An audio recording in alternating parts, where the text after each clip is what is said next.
safe space. We ain't never give a reason you should hide. Compile all your questions, we're taking the quest. Join Tarsha on this journey to discover the rest. Go.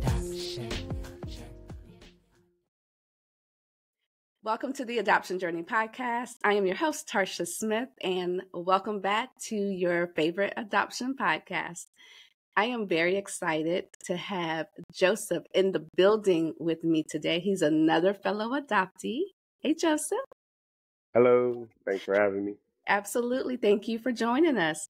So I'm going to let you introduce yourself. So let the people know who you are.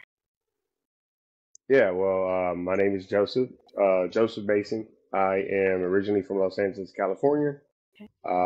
I reside in Austin, Texas now. And I am happy to be on this podcast and talk about my journey of being an adoptee, right? Right. So my favorite question that I love to kick off with is, how old were you when you found out you were adopted? That's a great question. 9 years old. 9 years old. How did you find out? That's another great question, and you're about to dive right into it. Head first. Yeah, this is all right. So we're about to get deep quick. Okay. So my adopted parents, my adopted mother had an aneurysm when I was 9 years old, and my brother Curtis found her in the bed, and she got rushed to the hospital, and basically he saved her life. Like, he found her and saved her, and so she survived. However, in that time frame of obviously she wasn't the same, right? For a while, she had to rehab and kind of get well. Well, my biological mother decided to, in that moment, come back into the picture somehow. And stop. Stop. Yeah. Wait a minute. Yeah, I'm telling you, it's a deep story. Wait a minute. So the brother that you're speaking of, is he also adopted brother? Okay. Yeah. All right. So this woman comes back who. Okay, so tell me how she came back. I can tell you. All I know is that one day I come into the living room. Okay. And this white lady sitting on the couch. So she's just there. And I don't know who she is. I don't know what she's doing there. Okay. I don't know, I don't know anything about it. and from there was a conversation. Now that I'm older, I know the conversation was had that it might be a better fit for me to go back there. That was like a discussion that they were having because at 9. Because of the nature of where my mother, I call her my mother. Yeah. So the nature in which her health was in. Okay. And just her, I think, her not being able to basically be my mother at that time because she was in a pretty severe, she didn't know basically she was in the ICU. Yeah. At 9 years old, I kind of, I don't know all of what she was going through, but I know she was pretty bad. Was there not a grandparent or a father around? My adopted father, yeah, but he was there. Trust me, I love my father to death. Like, that's my father. I love him, but he wasn't he was the provider. I got you. Not the caretaker. Understood. If that makes sense. Yeah. Got it. So you come home, this lady's just sitting in your house, and so how are you introduced? To be honest, that first interaction, there was no interaction. She was just like, "Hey." Yeah, like they were having a conversation. Okay. And they kind of shielded me and protected me from that conversation. So I didn't honestly know who she was until we went to court. So we ended up going to court. That lady. This is the lady that was at my house. Yeah, and I was like, this is strange. So and at that, I take it that your adoption was open. Yeah, from what I understand, yeah. Okay.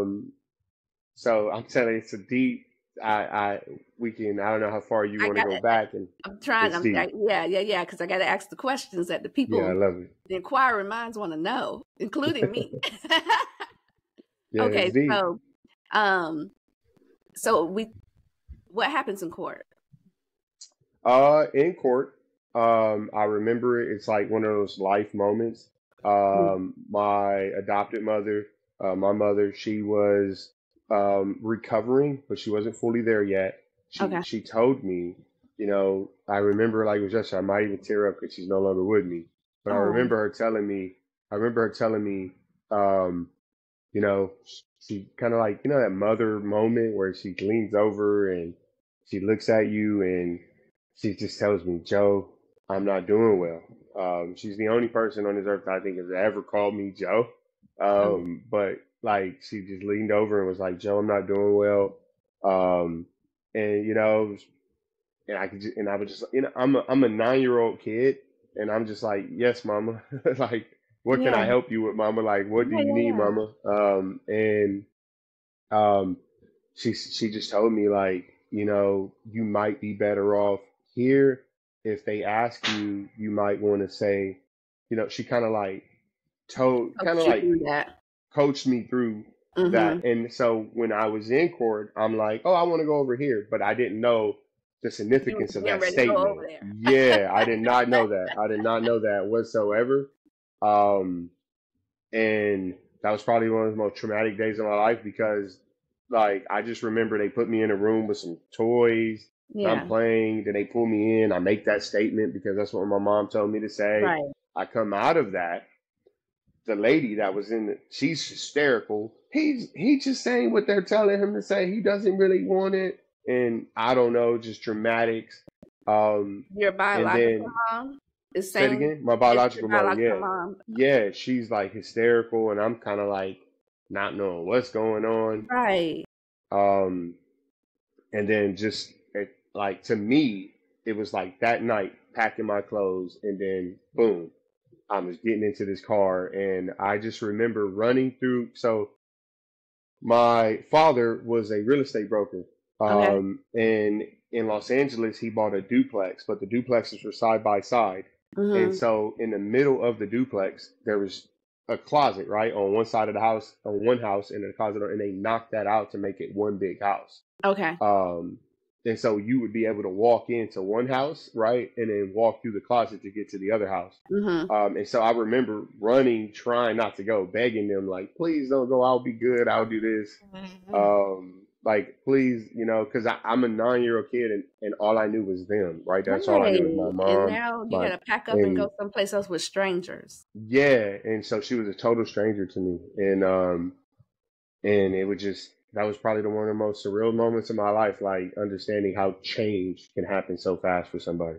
Okay, because you just made my head spin. At 9, I can only imagine at Yeah. 9. So when you finally stop running through the house, you get in the car. So tell me about that Um, first night. Do you remember that first night? Yeah, so I get in the car, just so you know, and she lived on the other side of Los Angeles in a city called Culver City, about 35, 40 minutes from where I lived in the Crenshaw district. So I grew up in the Crenshaw district of Los Angeles. Okay. Um, I get in the car is driving down the block. It's a 4-door, like one of those little old school Toyotas. I Okay. jump out the car. I'm not joking. I jump out the car. In Crenshaw? Yeah, I tried to run down. I tried to run back home. They obviously catch me. I'm a 9-year-old kid. They catch me, put me back in. I cry myself to sleep. I get home. I get to my biological mother's house. It's an apartment, so definitely different. Like I'm living in the house now. I'm living in an apartment. Definitely a different adjustment. Um, but I had a lot of clothes because I was the baby boy, right? I was the baby So everything got of handed down 13 to kids. you. So I got everything. You're right. And so I had Wait a minute. trash I'm bags sorry. of Did you stuff. say 13 kids? 13 siblings, yeah. You 13, should have led yeah. with that. And 13? yeah. And so at that time, my biological mother had one of my biological brothers, Yeah. um, and he's 2 years younger than me. Okay. Um, and so I'm 9 years old. That first night, um, I get all my clothes dumped in the living room right there, and I basically have to share it with the stranger. Stop Which it. is, yeah, like I had to basically share all my clothes with him, and I didn't know him, but I'm also not accustomed to having to do that. So, Right. it was kind of like I felt like I So was being right punished. off the bat, this is super, super different and for sure traumatic. Like immediately. Yeah, So you go to the stranger, you gotta share your clothes. Do you have to share a room too? yeah. No, Like it was only a 1 bedroom one apartment, so bedroom. we yeah. And now you come from a two-parent home to a single parent home? 2 parent home to a single parent home, Oh my God. educated family to So yeah. uneducated. Who thought this was Um, gonna be a good idea? I couldn't tell you. I wouldn't be able to tell you. It's Okay. a lot deeper than that. I don't Oh, know if I should come start from the on with it. beginning. I'm waiting. Come on. All right, so I'll tell you this. All right, so I'll hit you with this. Your first reaction. All right. Um, so my adoption was a lot different. Yeah, obviously you can see that there's a lot of differences. For sure. But in that time frame, I was one of the first, from what I know, in Los Angeles to be adopted to an African American family. Um, so Oh, I and my biological mother is Caucasian, blonde hair, blue eyes. From what I know, she was 15 and a half when she had me. She was okay. incarcerated when she had me. So that was Um, one of the reasons for the adoption.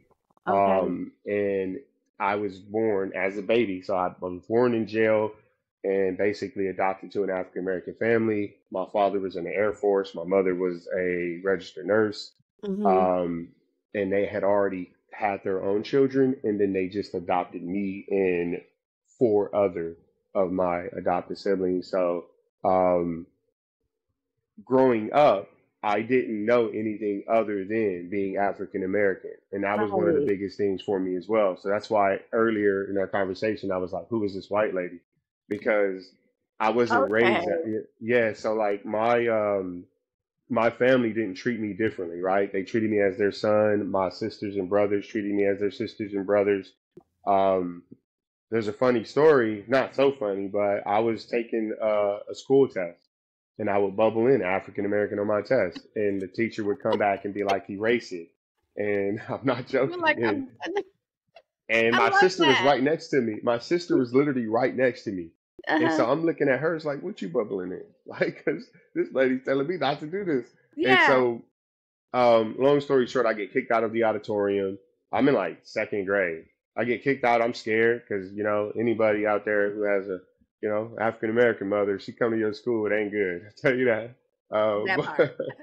It ain't good. So I'm already nervous. Like I fear my mom, so I'm like, please, mama, don't hit me in front of these people.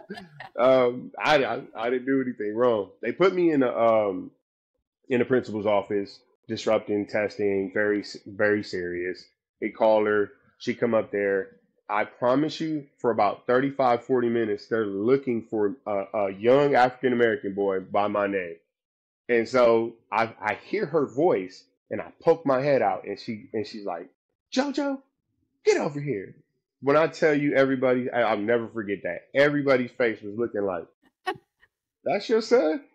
Ever since then, they left me alone. They obviously went in, and I'm pretty sure she told them, like, look, we don't treat him differently. We don't tell him anything other than he's our son. Well, And they let kind me of left me alone. let me ask you that because there are some people that I think take issue with that. Being that, first, let me ask you this: what is your nationality? I tell people I'm African American. Okay. I Okay. that's That's just what what I you know. know. Yeah, Okay. that's all my life. But your mother was white. Yes, Okay. So, um, and my um, father is Hispanic. My got biological father. so do you think, and as a personal experience, because you've experienced this, do you think it was good for you to grow up as, African American, or do you think they should have taught you your nationality, a mixture, or Yeah. exposed you? Well, it's a great question. And to be honest, I wouldn't have wanted to be raised no other way. I feel like I'm a lot more diverse, right? Mm, As I've gotten older. Obviously, I wanted to learn. Like now I speak fluent Spanish, but I taught it to myself. Um, Okay. I learned, so, I speak Spanish. I definitely went back and tried to learn where I come from, Got you. but just out of curiosity, not because I'm like unhappy or I understand unsatisfied. that. I get that. You know what I mean? Yeah, So, yeah. Sure. but in Los Angeles, it was very racial back then. I'm pretty sure it still is somewhat. But Mm-hmm. people from Los Angeles who see this, you all know. I'm gonna tell it like it is. I'm gonna keep it real. Mexicans did like so. I had it rough because I'm not going to just put the Latino race. Let's just be politically correct. The Latino race, right? They called me so many different names because Yeah, they didn't yeah. know who I was. Uh-huh. My group was African American, right? Like that's who I hung around with. Those were my cousins, those were my friends, those were my brothers, those were my sisters. Like that's all I knew. The outside people looking in thought that I was fake, right? Oh, he's pretending to be this. He's pretending to be that. So my entire life has been a battle of people not understanding just who I am as an Mm. individual. And then even to this day, right? People look at Correct. me and they're like, you don't look black. And then I always ask them, well, what does black look like? Like, what I mean? What's that?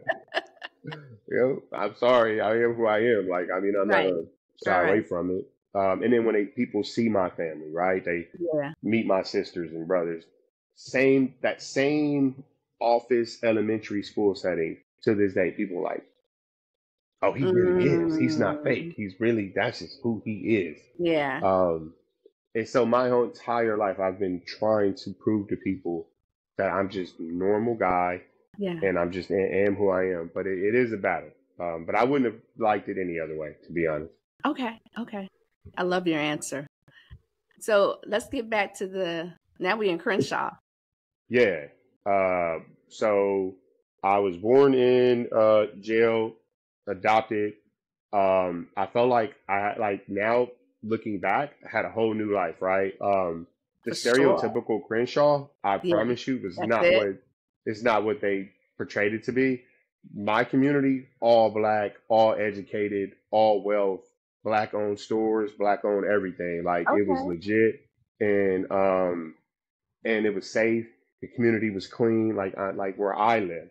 Now, was there violence outside of that? Of course. But the community that I lived and I grew up in, Mm-hmm. everybody knew everyone. You could Okay. play on the street till the lights went on. Like it was legit. Until gentrification and all that. Yeah.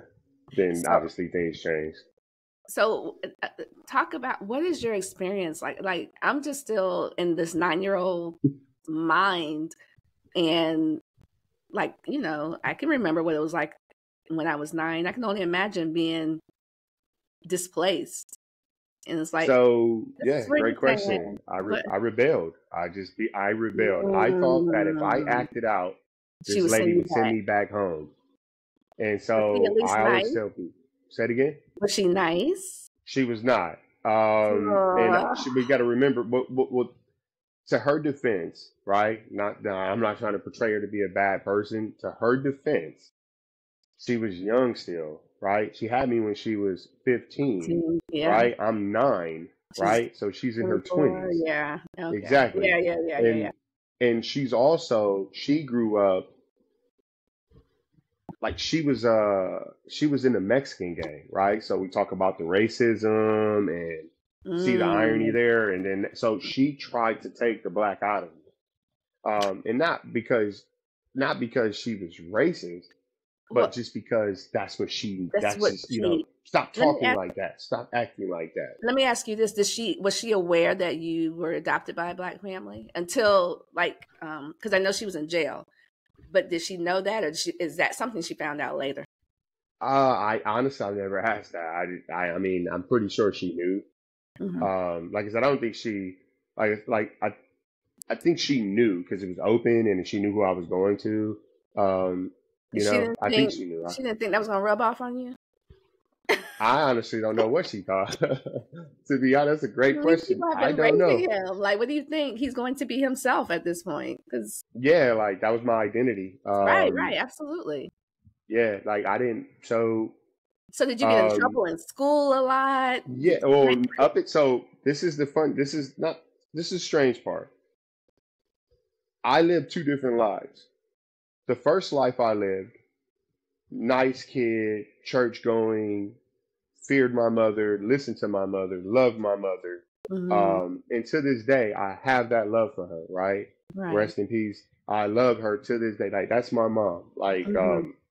Like she will always be my mother. And um, so with her, I was obedient. I tried to do what every other son tries to do for their mother, which is basically make her proud. I tried, so Mhm. I never acted out. I never tried to disrespect her or my family by Mhm. doing anything foolish. I tried to just be the best man I could be and provide for her at one day in life. That was my goal.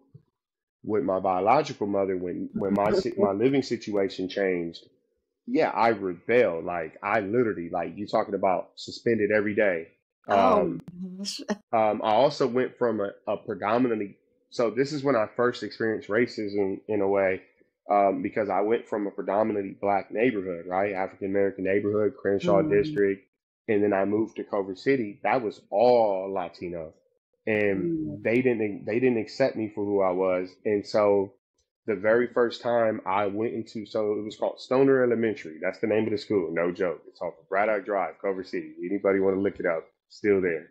Um, I went into that school. There was a war. So there was projects right across the street from the school, literally directly across the street, and they were fighting a gang war at that time.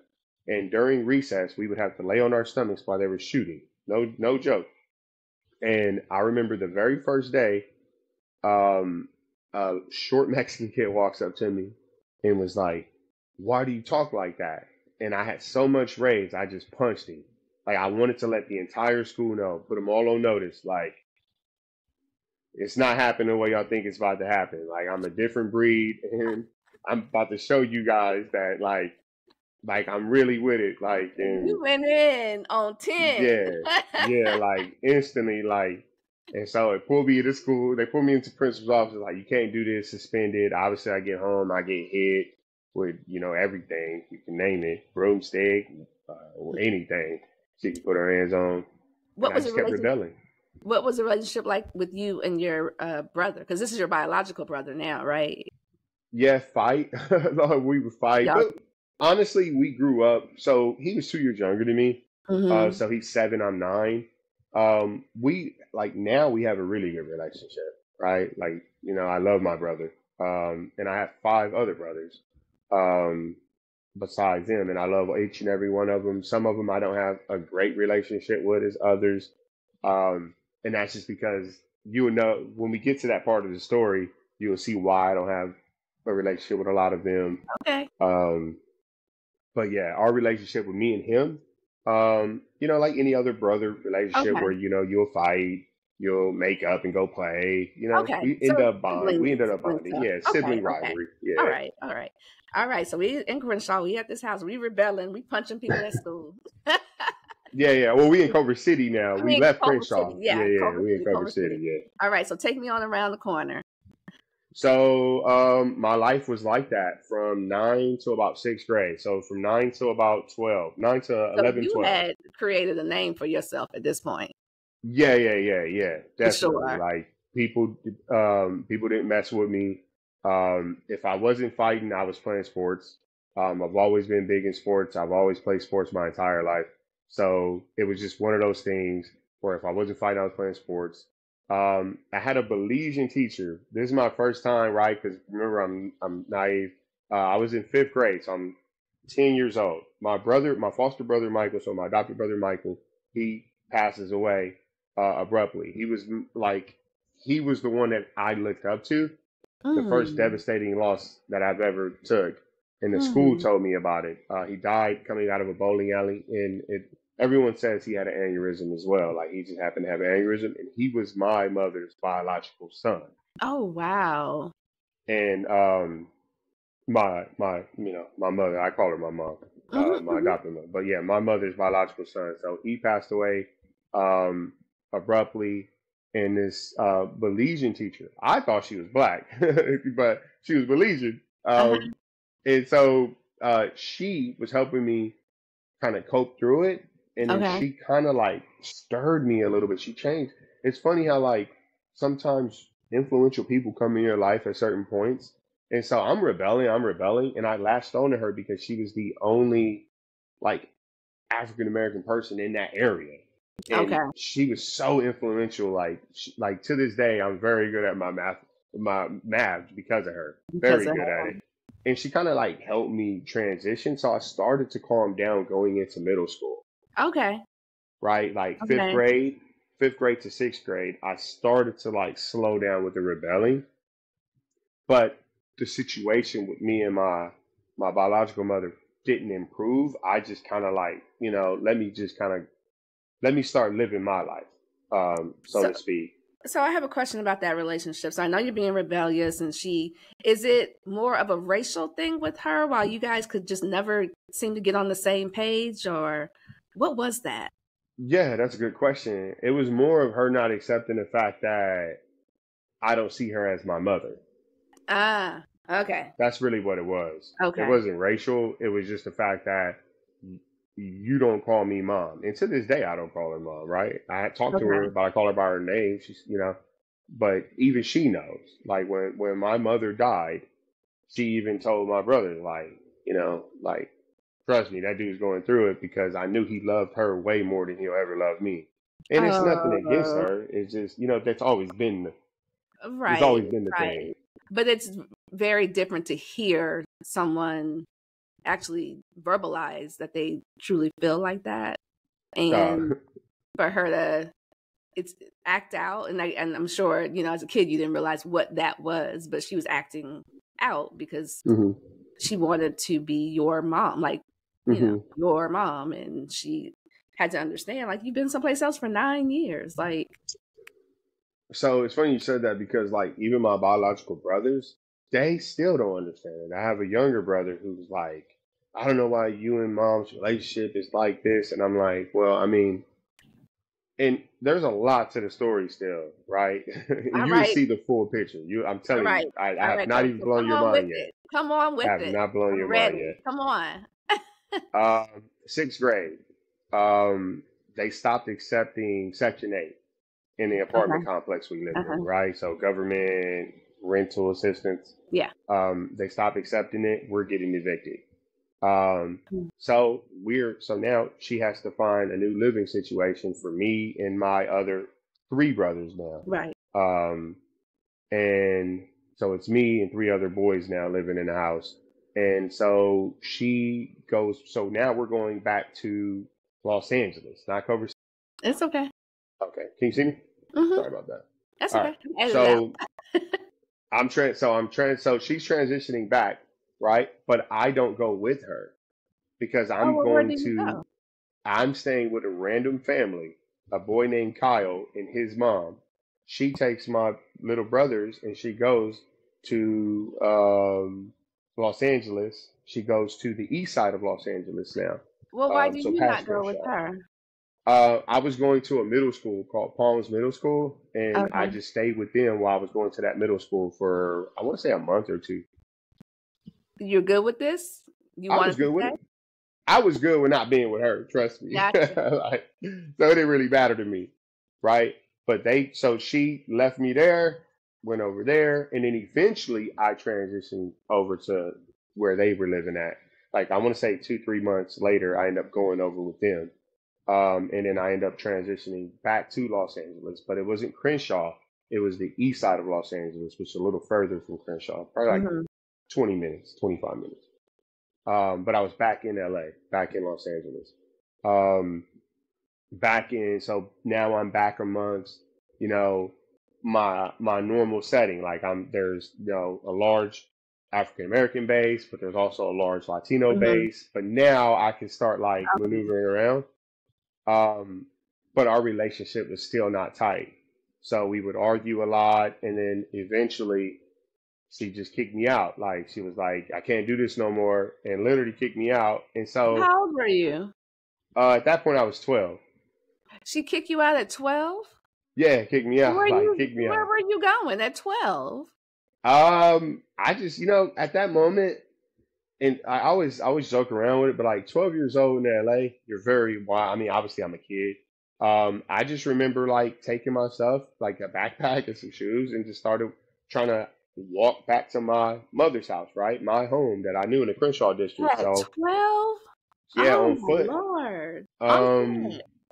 that was the first night I slept on the street. My first time sleeping on the street. It wasn't my last, but it was my first ever sleeping on the street. Okay. Um, Oh, stop. Hold on. 12. yeah. Your first night sleeping on the street. So you have your stuff. Nobody sees this kid sleeping on the street. Maybe. I had hid behind two trash cans. It was very cold that night in LA. Trust me, LA can get cold at night. And I kind of shivered around some trash cans. I eventually found my way home though. Back to Knock on the your. door. Yeah, knock on the door, and my mom opens it up, and she's like JoJo, what are you doing here? And I'm like, Okay, Mama, she wait. So kicked me you out. leave. She kicks you out, and she doesn't even call your parents and say, "Well, hey," Yeah, nah, like yeah, nah, nothing. nah. You are 12. Um, but my parents called over to her and was like, "Hey, he Right, over here. What right. is Like, going on?" And they protected me. They're like, "Well, let him stay over here for a little bit." And basically, that was my life for my teenage years. Because what happened was she would threaten them, like, "Well, I'm gonna call the police and tell him he over there. He needs to come back." And I would go back and forth and back and forth, and that's basically was my well, life for why is she calling the?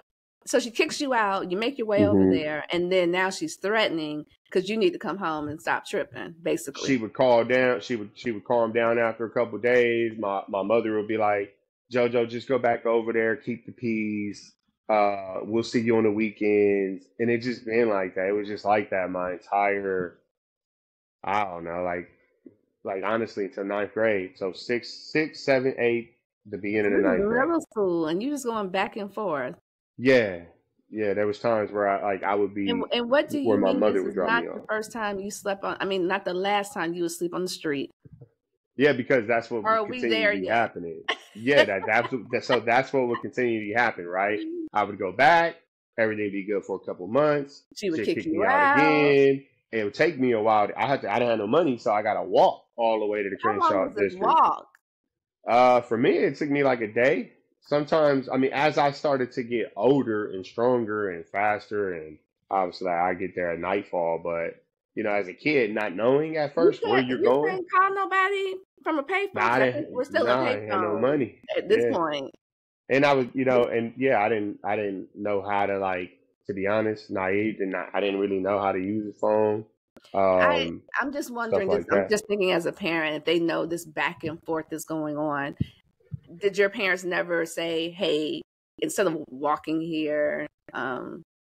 Like what was the conversation? Because you kept going back and forth.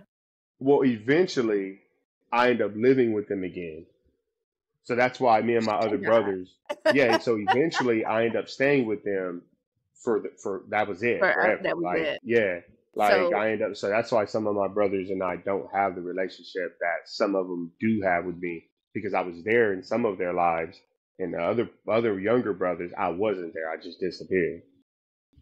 that makes sense. That makes sense. So when you did finally end up living with your parents, did the courts get involved, or you just went there? Nah, it was like Mm, a personal agreement. Like, look, both parties are exhausted.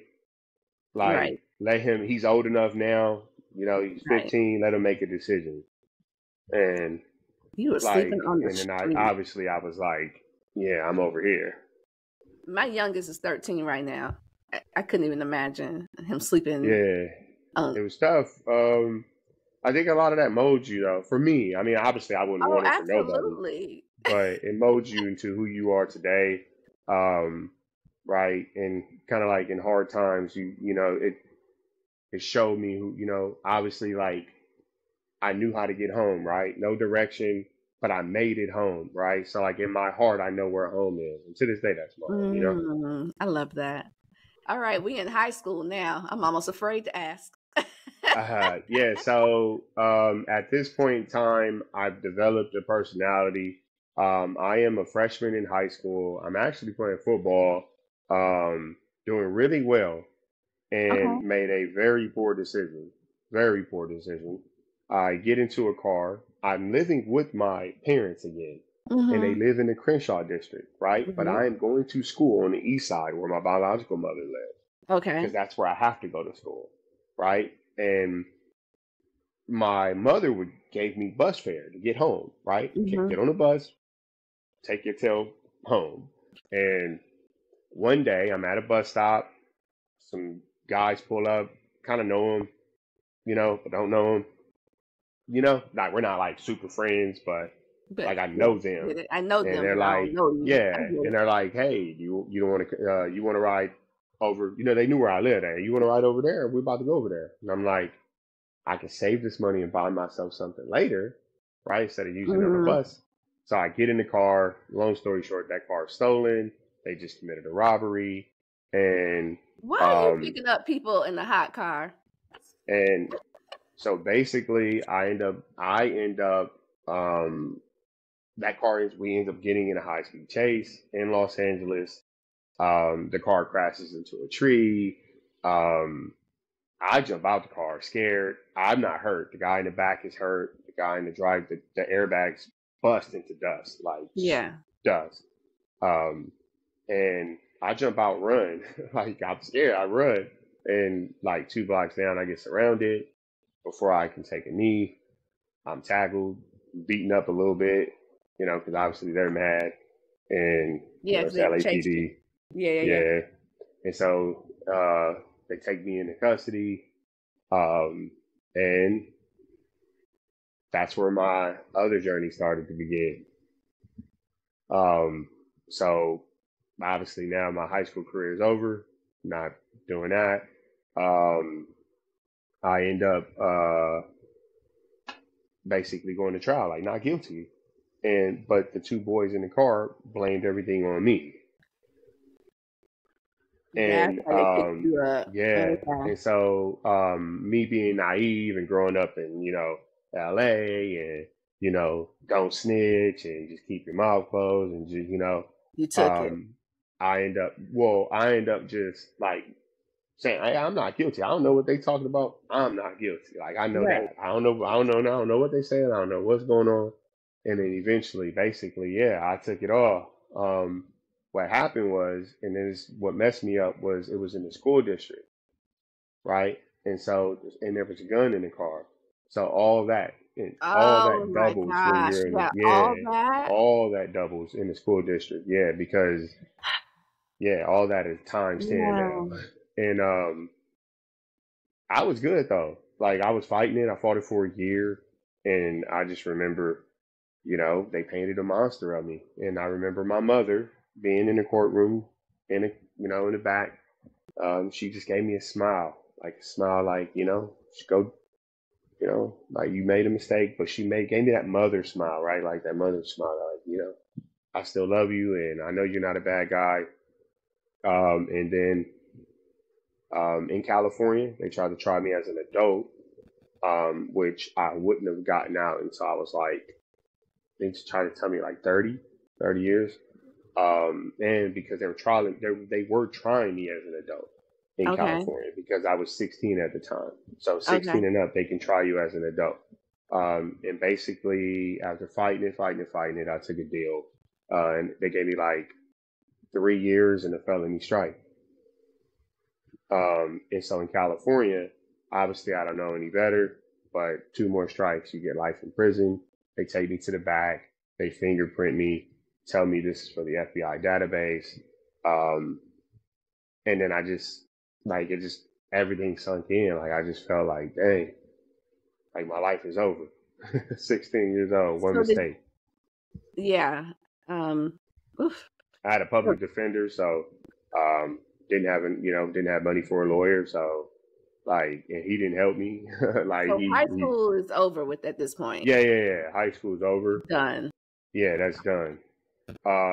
I remember going back to the juvenile hall at the time, but Mm-hmm. then transition, they put me in a different part. There's actually a documentary on Netflix. I think it might not be there anymore, but it's a jail within a jail, and it's for people who just been convicted and are now going to prison, like young youth, like 16-year-olds in California. It was in Silmore, California. People want to look it up, they Go can. find that. Let me write that down. Yeah, Silmore, California. There was a jail inside the jail, and they would transition you to basically you would stay there, and then you would start going to like youth authority or certain prisons. But basically you're going with like people 19, 20, 22, 23, 24, 25-year-olds now. You did 3 years, you said? Yeah.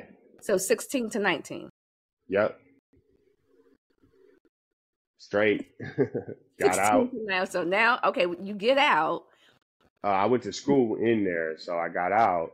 Okay. And I only had a few credits that I needed, so they allowed me to finish one last year of high school. Okay. Actually, no. Let me take that back.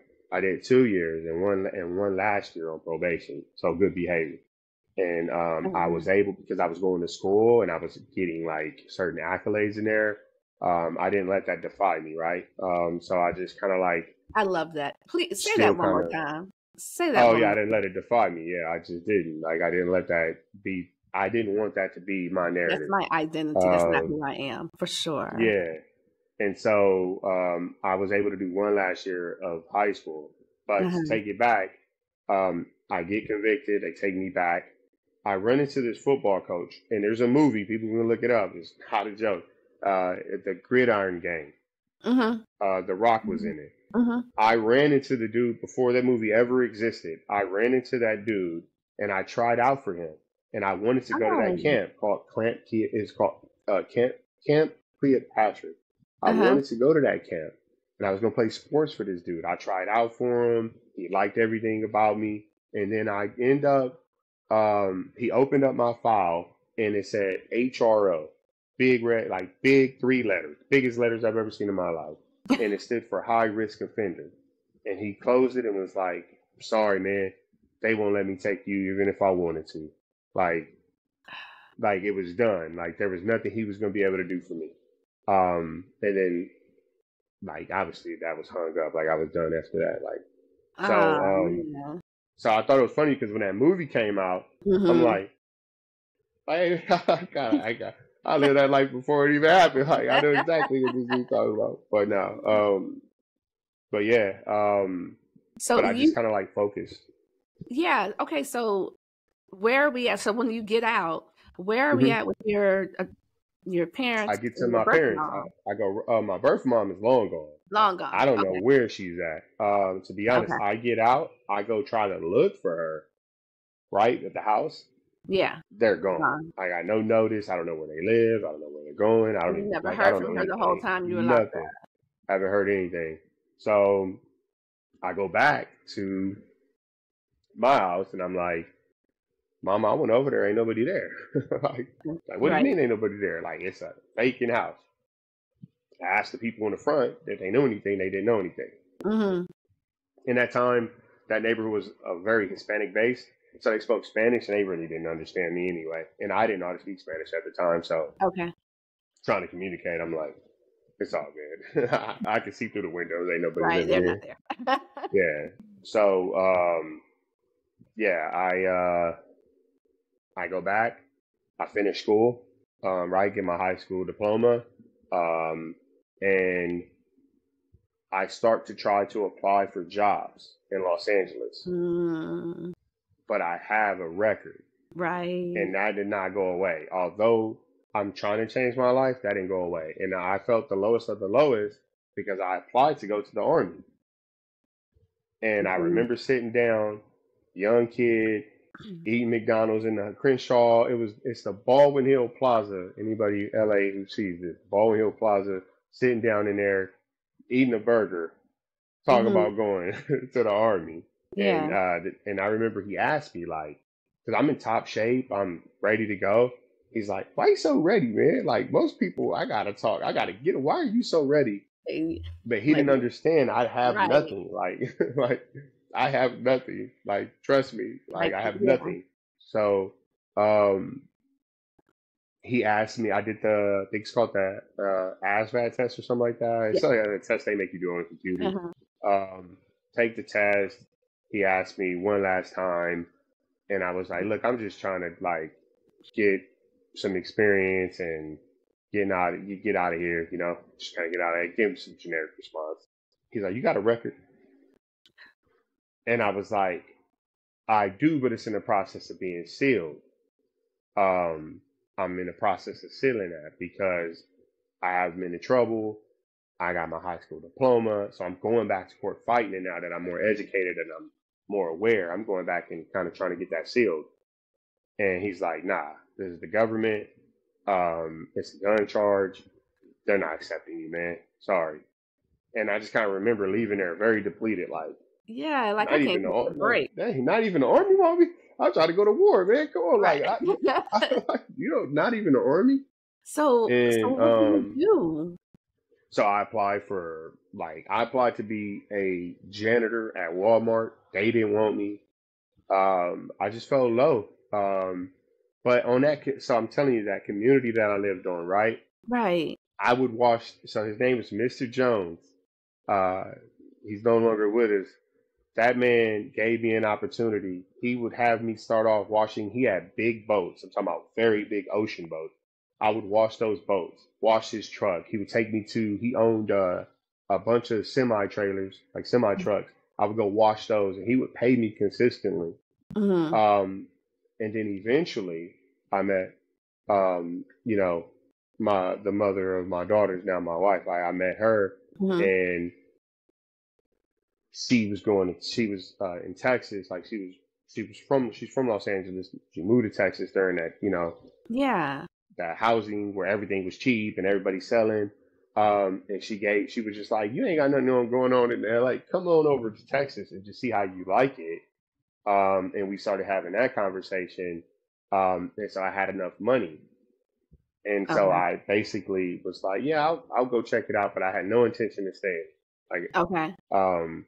but before I left, Uh-oh. my biological mother comes right back in the picture. Where'd she come And from?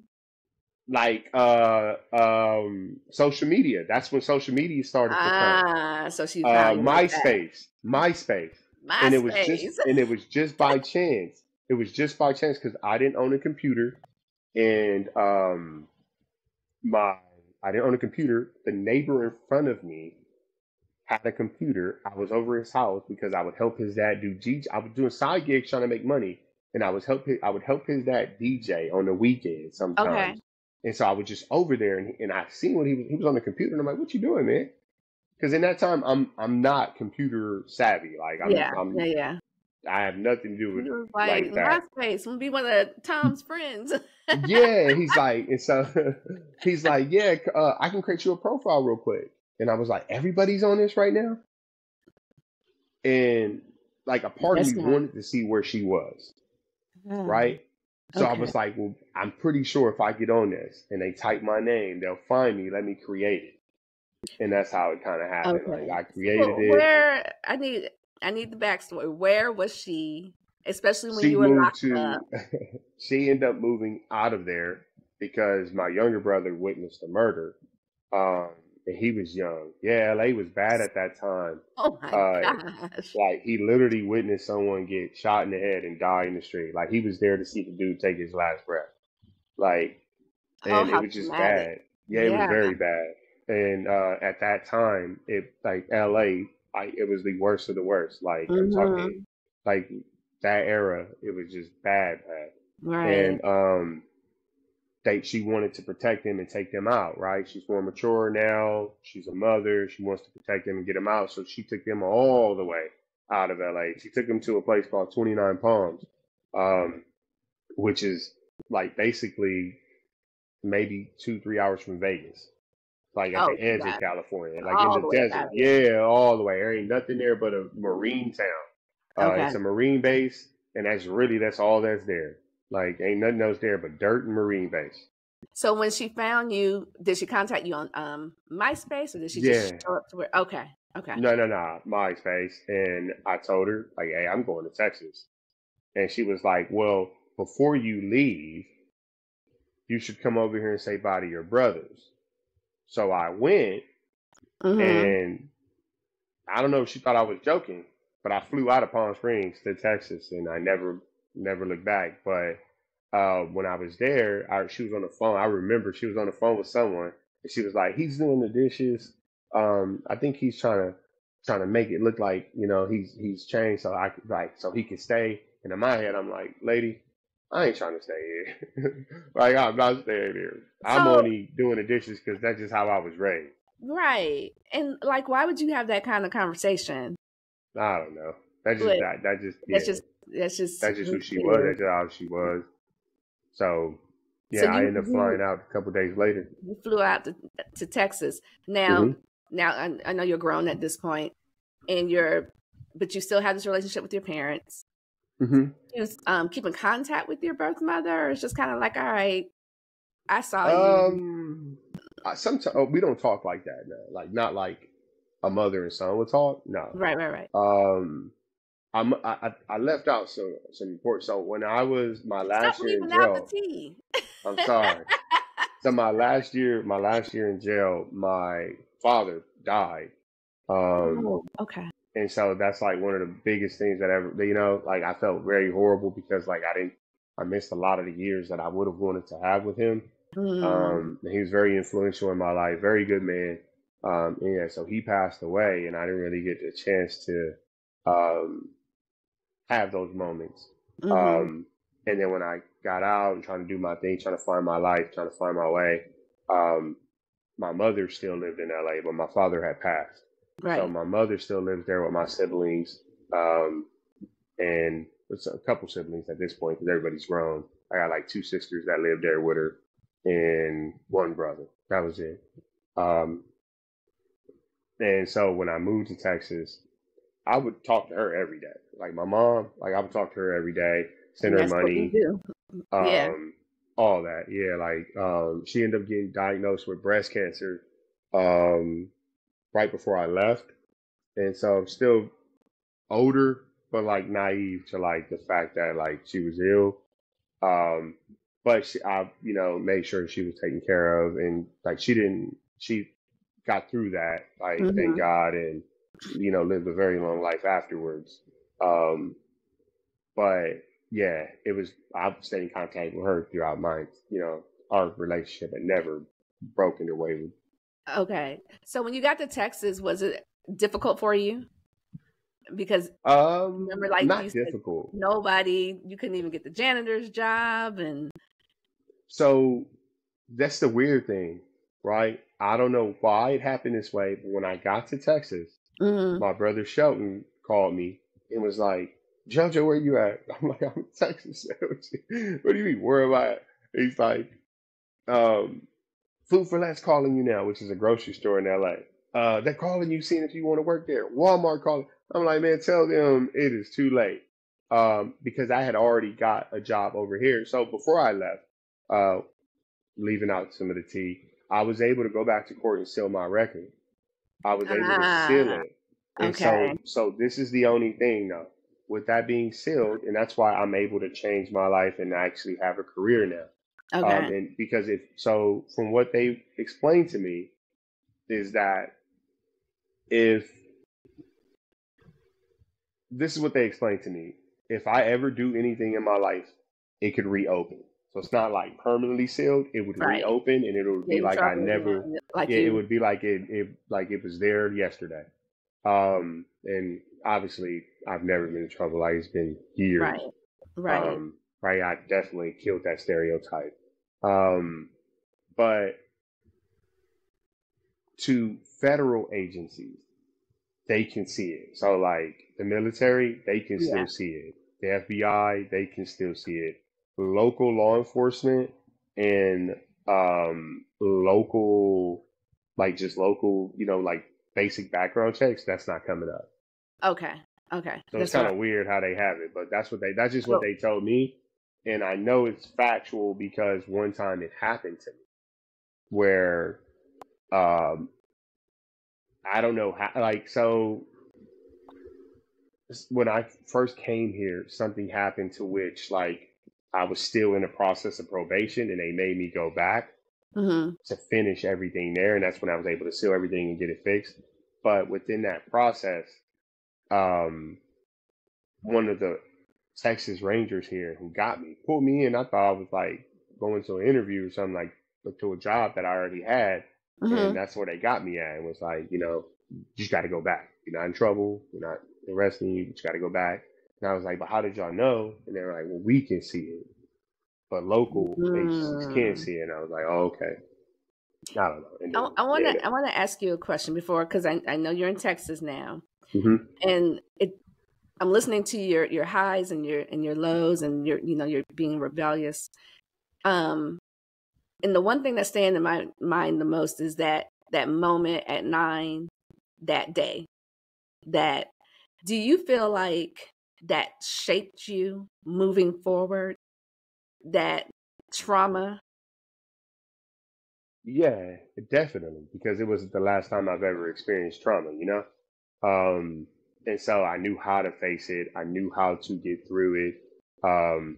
But then more importantly, like so the biggest thing it allowed me to see that most people don't see until later in their life is that change is going to happen whether you want it to or not. It's just going to be a test of character, and how you respond, right, in those moments is your character, right? And that's something we don't you're have not to going to. test it at 9, do we? Well, for me, I learned that life lesson very early, and I also learned that things can change abruptly, right? So a lot of us try to plan, right?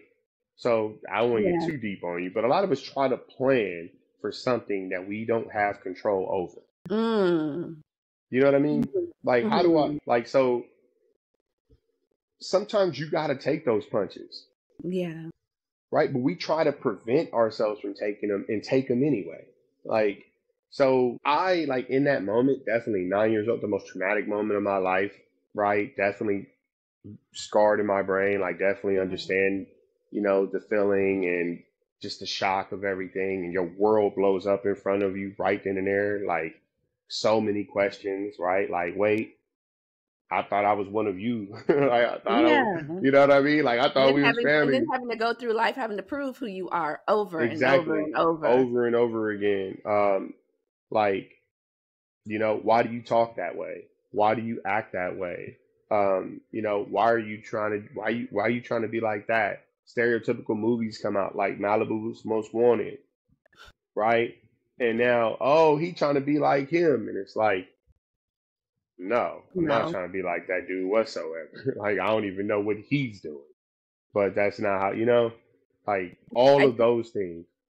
I asked the question because especially as adoptees, it's like there's moments and they just shape us. And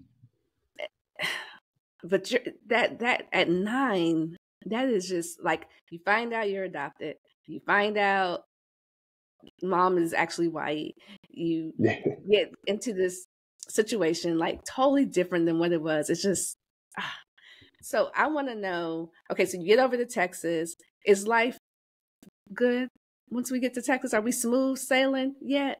Yeah, so here in Texas, I start to live a different life, but I have to retrain my brain. How so? Well, because all my life until I came to Texas, it was all guarded, right? Keep your guard up, be strong, don't let them see weakness, don't, defensive to everything. What they talking about over there, right? Very reactive. Like, they speak in Spanish, they must be talking about me, and you looking at them mean, and like, what are y'all saying? Like, you know what I mean? I'm not, and you're assuming, and you're making you're making a fool out of yourself. And so, like, having to rewire my brain has been one of the biggest adjustments in Texas for me, but I have done so now. Like, I'm nowhere near. So when I came here, I was 19 and a half, right? Going on, 19 and a half when I came here. I am not that same 19-year-old kid now. And by far, now my biological brothers, they act like I used to act, right? Very, Gotcha. just very ignorant, to be honest with you. Lack of social skills, lack of communication skills, very aggressive, right? But it's because that's just the way they That's were the raised and environment. they don't It's the understand it. environment. Yeah, there's the environment in which we lived in. And now I have a biological brother that just moved here 30, Hmm. like 20 minutes away from me. And I'm trying to rewire his brain. And it's a work in progress, trust me, very stressful. Mm. And I'm trying to show him Yeah. you don't have to be that way. Like, that's not how the world operates. That's not how we should be operating. And I'm Right. also showing him because his son's very young are acting the way he's acting, and he doesn't see it because he can't, right? Because you're in it and you can't really see it. Right. So I'm trying to change the generational, trying to change Come things. on, change that generational for sure, for sure. So we're smooth sailing in Texas, Hmm. and the twists and turns and bumps, and I feel like you probably left out some tea. I don't Oh, a know. lot of stuff. Trust me. I left out a lot of stuff. Trust me. I feel like because I can just the magnitude of what you told me, I can tell Oh, yeah, there's a lot in there. there's Yeah, some trust me. there's some There's a twists lot. and turns. There's But a lot. Trust me. so today, on this day, Huh? I want to ask you a question just because of how, if you could go back and change one thing, what would that be? Oh, easy. I would never tell that court I wanted to go anywhere else. Mm, I okay. would never said that. I would go Okay. back and change that. But that's a hard. Honestly, just giving you the honest, I would go back and never say that. But if I don't say that, Then what? Then would who is I ever be chosen? in Texas? Would I ever have my two daughters? Would I? You know, that's the like The that's wrinkle. the tough part. Yeah. Yeah, because it's like Yeah. if I never said that, I can go back and do the what if, right? Like if I ever said that, because my family's very educated. One of Hmm. my sisters has a doctorate. Hmm. She graduated from USC. My grandfather graduated from USC, University of Southern California. Hmm. Um, I have a very, very educated family. Not to stare, and that's not to go down, but that's the stereotypical thing, right? That like they portray this image on TV, and I show my wife like, look, when you come back into my family, it ain't what you see on TV that they try to portray it to I'm be. glad you're saying that because I'm not from the area, and so I would have no way of knowing. You only see you only know what you see on TV Yeah, or hear no, the music or seeing the rap videos or exactly. whatever. Yeah, no. My family, I will tell you, I've never used a profanity word in front of my mother ever As you in should my not entire life. Yeah, ever. never. But in front of my biological mother, that You've was a used all common of them. thing. That was a common thing. But that was because You that's how talk. she spoke. My Right, mother did not speak like that. My right. father did Environment. not. I've never heard my father raise his voice at my mother in my entire life. And I have one more question for you because I Mhm. did not ask, and I should have asked much earlier. What you got? Biological father. That's it. So I'm telling you, I left a lot out. And I'm gonna have to bring you back because you left out T. All right. I'm living in Culver City, right? I just got there, and I want to say like I'm in fourth grade, no, fifth grade. Hmm. Um, and I'm supposed to meet this guy for the first time in my life. Um, can't script it. It's raining. I'm very excited just to see who he is. Never Right. shows. Oh. I end up meeting him eventually for the first time, and it was just a weird encounter. Hmm. I was visiting my biological grandparents, right? And it was so I guess I just had to set it straight with you. He was married, messing with my mom. And so I have a Ah. sister the same age as me, a biological sister the same Okay. age as me from my father, or from him. And, and so obviously he told them like that ain't my son, Right. Right. Right. right? Because that would ruin his marriage. And so he denied me, and that's also why I wound up in foster, being adopted. Got you. Because when she had you in jail, there was not another option. Yeah, and Gotcha. but I have aunts, right? Like biological aunts from my biological dad who would come and visit me as a baby, but I don't remember that, right? Like I was a Mm-hmm. baby, so I didn't remember it. And then obviously when I got adopted, that stopped. So I guess when I was born, they had pictures of me when I was very, very born, like coming to see me. But Mm-hmm. my father, like my biological father, he was never present during Gotcha. that. And go ahead. No, sure. No, go ahead. Do you have I guess I won't say relationship, but do you talk to him today? So he recently passed Oh, okay. last August. Okay. So yeah, 1 year ago, he got hit by a train in California. And because Oh my I'm his only goodness. son, then I'm his eldest son, they contacted me. Up until that point, I did not have conversations with him like that. Mm-hmm. He tried. I'll be very honest with you. He tried to rekindle it.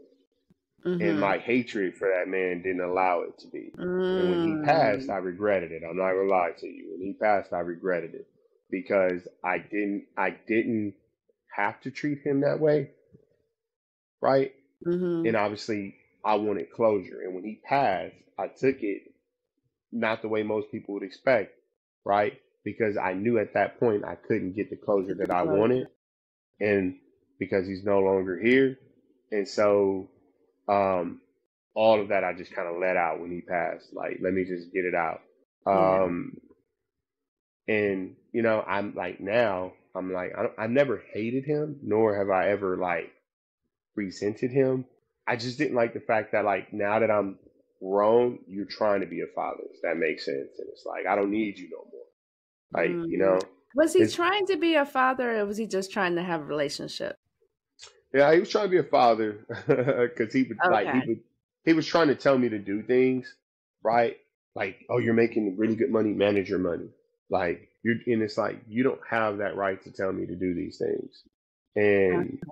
And he wasn't in his best standings, right? The abuse of drugs and alcohol. And it's like you're Mm. not in any position to tell me to do these things. And I hear so you. I felt really bad, because the last conversation we had, like it was just weird conversation, right? He would call me when he wasn't in his right mindset, when he was under the influence of something, and Okay. it was like I remember when me and your mother made you under a pier. It's like, I don't want to hear that, my guy. You know what I mean? So Right. like those, and it's kind of like, why are you calling me? Like, what can I, Well, like did you at least those? attend the service? Did you? Yes. Okay. Yeah. Attended the service, got up there and said something on his behalf. Was he still married? No. Okay. So, like, years, like, I'm still a kid. She found him in bed with like another woman in their house and Oh, okay. divorced him. So, yeah, That was he's always been that guy, like, that guy. Okay. yeah, that Okay. guy. Okay. And so, he never let go of those years, those, you Gotcha. know, his peak, I guess. I don't know. Mm-hmm. And so, yeah, and then even then, he was like the black sheep of his family, always causing them problems. They Right. loved him, and but they like, I have a really good relationship with my aunts. Um, Okay. so two aunts, I have a really good relationship with them, and I had a really good relationship at the end with my grandfather who passed. I buried both on the same day. Um, but I had a really good relationship with him. Like I have spot memories, right? Like, but I didn't grow up with them. Does that make Mm-hmm. sense? So like, I Yeah. have like a lot of cousins on that side that we You don't don't. have no relationship. Right. Like but I didn't grow up with them, Right. So, I understand that. yeah, Okay. Yeah. So I should have asked you that earlier. I got so lost in your story. I'm like, wait, yeah, the it's a lot, yeah. biological dad, and all the tea. So what we are gonna have to do, because you gotta fill in some of these spots. You gonna have to come back, Joseph. I got you. But let me tell you this though. I Yeah, love your story because it's a story of resilience, for sure. For sure. And it's also letting people know, yes, you can have a traumatic experience, even especially as an adoptee, go through your highs and lows and still come out on top because you made a decision to not let those experiences define you.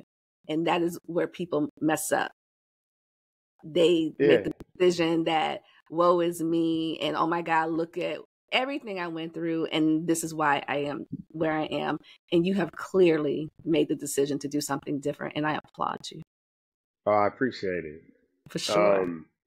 So that's one of the biggest things that I feel like that's my message to the world, and that's what I'm trying to convey now, right?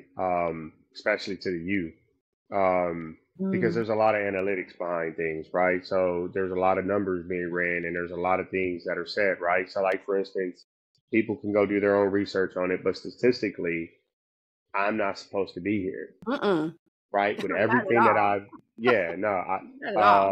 with my father being an alcoholic and drug abuse, I'm supposed to go down that road because it's a part of just of what I've seen or what I know, or the trauma between. I'm not supposed to be a great father because what I went through with my biological mother. Sure. I'm supposed to be a convicted criminal, repeat offender, because that's just what statistics say. I remember leaving and I'm not joking, like, oh yeah, you'll be back. They all come back. Yeah. Well, you never met me before. Because this was this was a fluke. I wasn't even supposed to be in that car. It was a mistake and I learned from it. Right. A lot of people who went through what I went through didn't finish high school, right? Let alone go on and get a college degree. Now, like I have a college degree. I have a very great career, very promising career. Like I'm doing really good for myself, and I want people to see that. Like things would only break you if you allow them to break you.